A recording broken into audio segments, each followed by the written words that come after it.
Inilah Injil Yesus Kristus menurut Santo Lukas. Dimuliakanlah Tuhan.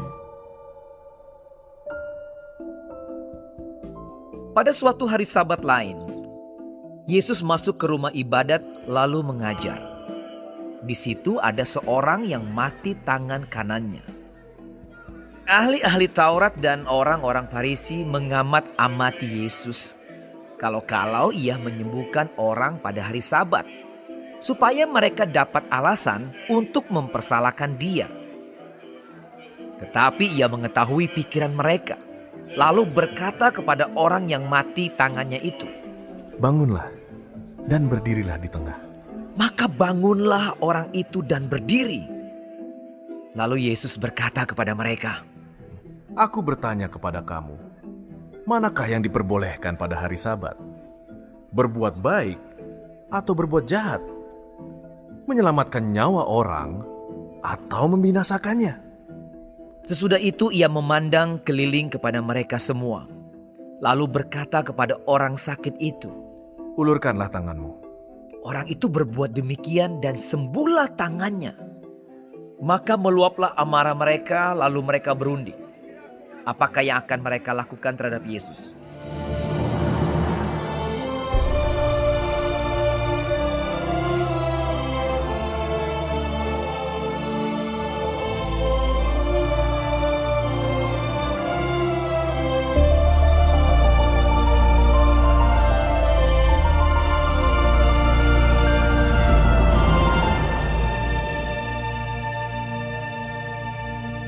Demikianlah Injil Tuhan.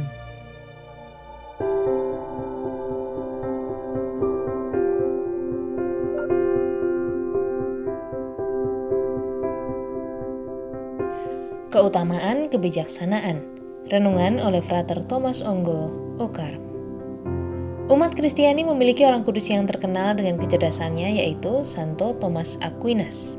Dia merangkum semua ajarannya dalam Summa Theologica. Salah satu yang menarik di dalam buku itu adalah penjelasan tentang keutamaan. Setiap orang Kristiani harus punya keutamaan. Keutamaan itu sendiri membuat setiap pribadi memiliki karakter yang unggul, yaitu menjadi pengikut Kristus yang sejati. Salah satu keutamaan yang dijelaskan adalah kebijaksanaan. Kebijaksanaan membantu manusia untuk menilai perbuatan orang lain, serta mengambil keputusan yang tepat bagi diri sendiri dan sesamanya. Dengan kata lain, manusia belajar sekaligus membiasakan diri jauh dari kesembronoan, pelin-pelan, kelicikan, dan kekhawatiran yang tidak perlu.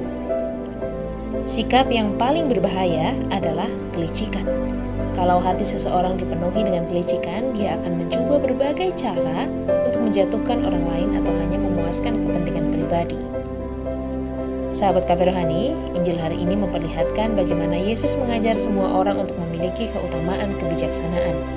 Para ahli Taurat dan orang Farisi mengamati Yesus untuk mencari kesalahannya.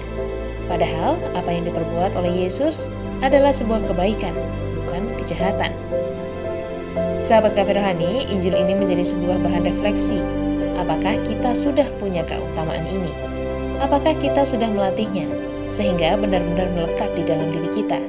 Kebijaksanaan membuat kita menjadi pribadi unggul, sekaligus Kristiani yang sejati. Keutamaan bisa dilatih sejak dini.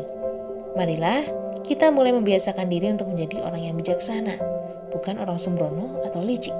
Semoga Tuhan memberkati usaha kita. Selamat menikmati menu hari ini.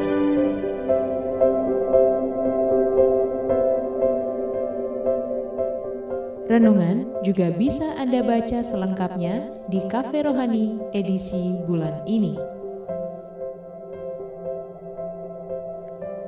Dengarkan juga renungan ini di radio.karmelindomedia.com.